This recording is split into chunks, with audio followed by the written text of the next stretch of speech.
Иске Мәмин авылы район үзәгеннән 30 чакрым тирәсе ераклыкта урнашкан. Авыл тарихына килгәндә, аның турында төрле риваятларга таянып сөйлиләр. Шуларның берсе 18нче гасыр урталарында Башкортстан җирлегеннән күчеп килүче Туймазы татарлары белән бәйле. Авылга нигез салучы Мәмин исемле кеше була.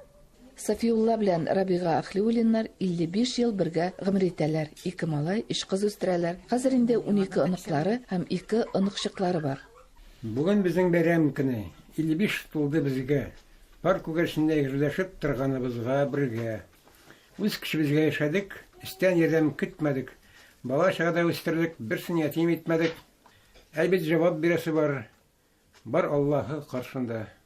Ахлиуллиннарның мәчеткә йөри башлаганнарына да 10 елдан артык вакыт узган. Иске Мәмин халкының ныклап дин юлына басу да нәкъ шул чорга туры килә. Ул авылдашлары Нафиковлар гаиләсенең Ярчаллыдан авылга күчеп кайтуларына бәйле. Авылда барлык ислам кануннары буенча төзелгән иман йорты булмавы халыкка озак еллар тынгылык бирми. 100 ел элек мәчетне халык үз көче белән торгызган кебек, бүген дә ул шулай барлык кануннарга туры китереп төзелгән гыйбадәтхана. 2002 елны менә шушы мәчетне Аллага шөкер, авыл халкы, бөтен авыл халкы көч куеп мәчетне салдык. Мәчетебез эшләп килә, 5 вакыт намаз укыла, гает намазлар үткәрелә, корбан ашлары, ифтар мәҗлесләре үткәрелә, балага исем кушулар, никяхлар. 2000 елдан абыстайыбыз әбиләрне укыта, бабайларны мин укытам, Аллага шөкер. Бабайларыбыз да, әбиләребез дә Коръән ачып, Коръән укый беләләр. Ислам динендә белем алган кеше аны үзе дә башкаларга бирергә тиеш дип саный Сәймә Нафикова һәм укытуны хатын-кызлардан башлый. Мин шушы туган авылныкы институт бетергәчтен Чаллыга китеп, бабай белән 30 ел тордык Чаллыда. Кайткачтын монда авылда 2000 елны укыта башладым монда. Башта безнең өйгә килеп укыдылармы? 15 ел укытам инде мин әбиләрнең балаларны.